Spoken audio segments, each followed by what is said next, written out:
पहले नोटबंदी, फिर कैशलेस इंडिया और आखिरकार एटीएम की बारी आई ही। हमारे और आप में से कोई ये कहता कि एटीएम बंद होने वाला है तो शायद कोई यकीन भी ना करता।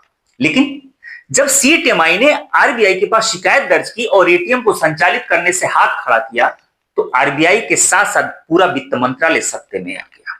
आखिरकार सीएमआई ने एसबीआई पर 100 करोड़ रुपए का मुआवजे का दावा क्यों किया और 20 जून तक का समय एसबीआई को किस बात का दिया गया है? आपको लगता होगा कि कैशलेस इंडिया होने के नाते या यूपीआई का चलन बढ़ने के नाते एटीएम में पैसे कम हो गए, लेकिन आपको जानकर के हैरत होगी जब मैं आरबीआई का डेटा आपको दिखाऊंगा। 2020 की तुलना में लगभग 2 गुना ज्यादा कैश चलन में है आज के डेट में, ये आरबीआई का डेटा कहता है। तो इतना सब कुछ होने के बाद एटीएम बंद होने के कगार पे क्यों खड़े हो गए, ये सीएमआई ने आरबीआई के पास शिकायत क्यों दर्ज किया है और 20 जून तक का समय क्यों दिया गया है? चलिए इस पूरी स्क्रिप्ट को जरा एक एक करके पढ़ते हैं। बात शुरू करते हैं सीएमआई से, यानी कि कॉन्फेडरेशन ऑफ एटीएम इंडस्ट्रीज।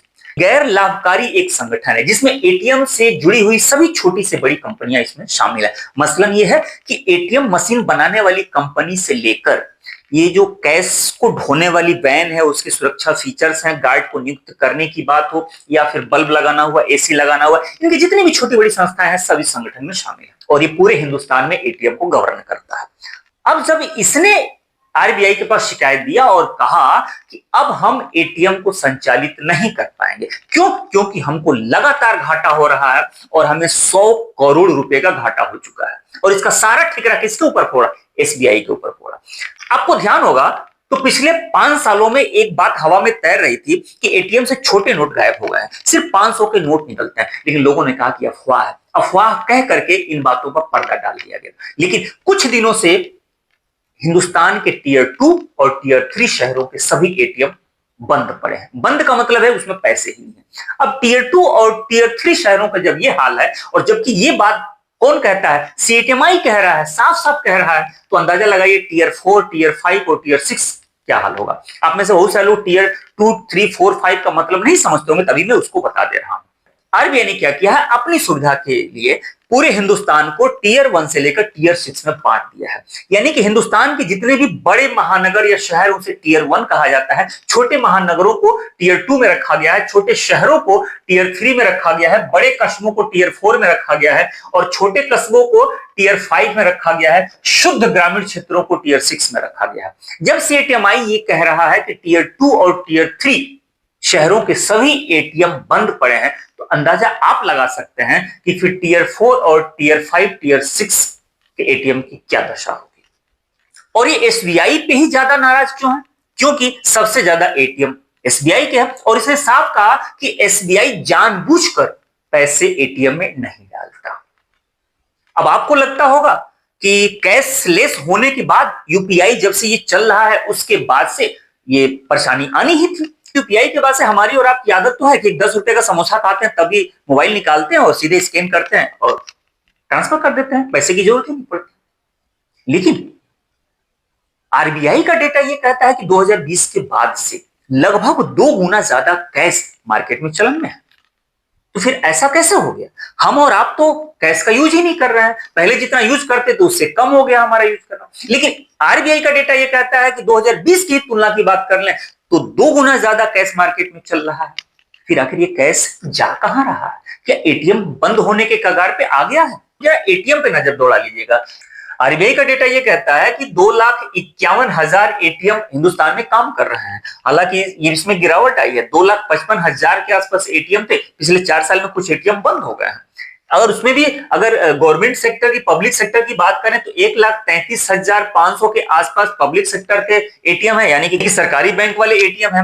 निजी बैंक के एटीएम की बात करें तो लगभग 77,100 एटीएम निजी बैंक वाले थे। उसके बाद व्हाइट लेवल एटीएम यानी जो गैर बैंकिंग सेक्टर वाले एटीएम है, जैसे कि मान लीजिए टाटा का है, हिटैची का है, उसके भी एटीएम है लगभग 36,000 के आसपास। इतने एटीएम काम कर रहे हैं और इस सभी एटीएम को गवर्न कौन करता है? तो सीएमआई गवर्न करती है। ठीक, अब जब एटीएम काम नहीं करेगा, अच्छा सीएमआई को यहां से प्रॉफिट कैसे होता है? जब हम और आप जब एटीएम यूज करते हैं तो आपको पता ही होगा कि इतने लेन देन के बाद से इतना पैसा अमाउंट कटता है। और ये भी होता है कि अगर पीएनबी का एटीएम है, एचडीएफसी से यूज किया, हमने पैसा निकाला तो फिर उसका कुछ ज्यादा कटता है, तो फिर ये जो पैसे कटते हैं तो बैंक उसका एक हिस्सा सीटीएमआई को देता है। इस तरीके से सीटीएमआई काम कर रही है। तो ये बताइए, जब लेन देन नहीं होगा, एटीएम में पैसे ही नहीं होंगे, बैंक चार्ज काटेगा और न सीटीएमआई को जाएगा। इसलिए सीटीएमआई ने कहा कि हमें 100 करोड़ रुपए का घाटा हुआ है। अब जरा आरबीआई का एक और दावा सुन लीजिए। 2021 में आरबीआई ने सख्त नियम बनाया कि अगर कोई एटीएम महीने के 10 घंटे, याद रखिएगा, खूब अच्छे से याद रखिएगा, 10 घंटे अगर एटीएम कैशलेस रहे, महीने के 10 घंटे, तो वह बैंक पर एटीएम 10,000 रुपया जुर्माना देगा। लेकिन यह आरबीआई का जो नियम है सिर्फ फाइलों तक है, ये किसी बैंक के सेहत पे कोई फर्क नहीं पड़ता है। क्या आप बताइए, आपके अगल बगल कोई एटीएम है, क्या वो महीने के 10 घंटे कैशलेस नहीं रहते होंगे? क्या 24 घंटे पैसे फुल होते हैं? जरा कमेंट करके बताइए तो। और आरबीआई के ये आरबीआई का ये जो नियम है, कि क्या आपको कहीं लगता है कि आरबीआई के नियम है बैंक मानने को तैयार है या बैंक मानते हैं? ना, कहीं नहीं। अब जरा कैश की बात कर ले तो आरबीआई का डेटा क्या कहता है? आरबीआई का डेटा ये कहता है कि लगभग 43 लाख करोड़ रुपया आज के डेट में चलन में है। और उसमें अगर नोट की बात करें तो नोट भी लगभग 1.59 लाख करोड़ नोट मार्केट में चल रहा है। अगर 2020 से तुलना कर लिया जाए तो 2020 से जब तुलना करेंगे तो 2020 में लगभग 24 लाख करोड़ रुपया चलन में था। अब अंदाजा लगाइए, 2020 में 24 लाख करोड़ रुपया चलन में था, आज के डेट में 43 लाख करोड़ रुपया चलन में है। तो यूपीआई के बाद से कैश तो खत्म हो गया। हमें और आपको तो लगता है कैश खत्म हो गया है, लेकिन आरबीआई कहता है कि 2020 में 24 लाख करोड़ रुपया मार्केट में था और आज की डेट में 43 लाख करोड़ रुपया मार्केट में। तो फिर ये पैसे जा कहां रहे हैं? अगर आप हो सकता है आप जो मेरा वीडियो देख रहे हो, आपको लगता है कि पैसे कहां जा रहे हैं। हमारे और आपके पॉकेट में पैसे तो कम है, सीधी सी बात है। मैक्सिमम लोग यूपीआई का यूज कर रहे हैं, लेकिन आरबीआई कहता है कि पैसे का फ्लो बढ़ा हुआ है, कि तरलता बढ़ी हुई है, लिक्विडिटी बढ़ी हुई है, तो फिर पैसे जा कहां रहे हैं? सीटीएमआई भी हाथ खड़ा कर चुका है, इसलिए कि एटीएम में पैसे ही नहीं है, ताकि पैसे जा कहां रहे हैं। ये तो एक रिसर्च का विषय है और इस पे कोई बोलने को तैयार नहीं है। आरबीआई बार बार दावा कर रहा है कि पैसे की कोई कमी नहीं है, कैश की कोई कमी नहीं है। ये लगातार आरबीआई दावा कर रहा है, लेकिन जमीनी हकीकत क्या है ये आप बेहतर जानते होंगे। कमेंट करके जरा जरूर बताइएगा कि आपके इर्द गिर्द जमीनी हकीकत क्या है। जब से एटीएमआई ने शिकायत दर्ज किया और हाथ खड़े कर दिए एटीएम को संचालित करने से, तो फिर आरबीआई ही हरकत में नहीं आया, डीएफएस भी हरकत में आ गया, डिपार्टमेंट ऑफ फाइनेंशियल सर्विस। अब उसने क्या किया, एसबीआई को 20 जून तक का समय दिया और रिपोर्ट तलब किया है। और उसने पूछा है कि आखिर आरबीआई के दावे के अनुसार आरबीआई बार बार कह रहा है कि कैश की कोई कमी नहीं, तो जब कोई कमी नहीं है तो एटीएम में फ्लो क्यों नहीं बना हुआ है? लेकिन यही फाइनेंस मिनिस्ट्री, वित्त मंत्रालय, आरबीआई से रिपोर्ट नहीं तलब किया कि जब 2021 में ये रूल बन गया था कि एटीएम में 10 घंटे, अगर एक महीने में 10 घंटे फ्लो नहीं बना रहा तो 10,000 रुपया पर एटीएम जुर्माना लगेगा। तो आरबीआई ने कितना जुर्माना लगाया है?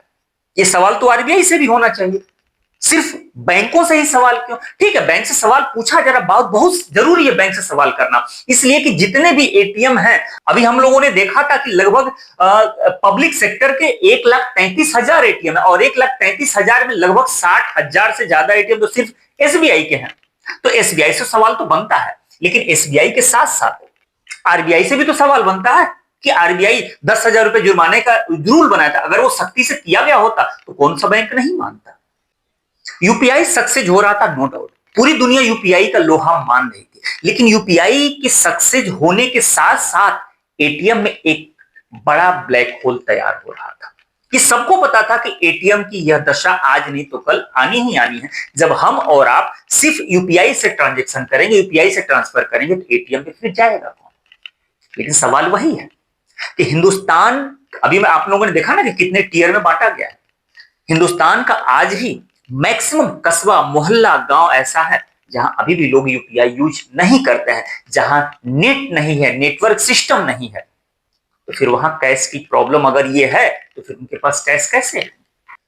अब आप पूरा वीडियो देखने के बाद से आप कमेंट करके जरूर बताइएगा कि ये जो पूरा का पूरा सिस्टम है, देखिए ये हम और आप या आम पब्लिक कोई नहीं कह रहा, ये कोई पॉलिटिकल पार्टी भी नहीं कह रही, ना कोई पक्ष ना विपक्ष। इसमें राजनीति भी नहीं है, ये सीधे सीधे सीएटीएमआई ने शिकायत दर्ज की और सीएटीएमआई ने ये दावा किया है, तो फिर इसमें पॉलिटिक्स भी नहीं होनी चाहिए, सीधी सी बात है। लेकिन हमारे और आपके पैसे की बात है तो सोचना तो जरूरी है ना। तो अब आप बताइए कि इस पूरे कोलैप्स हो रहे सिस्टम के पीछे असली कारण क्या है, आप कमेंट करके जरूर बताइएगा।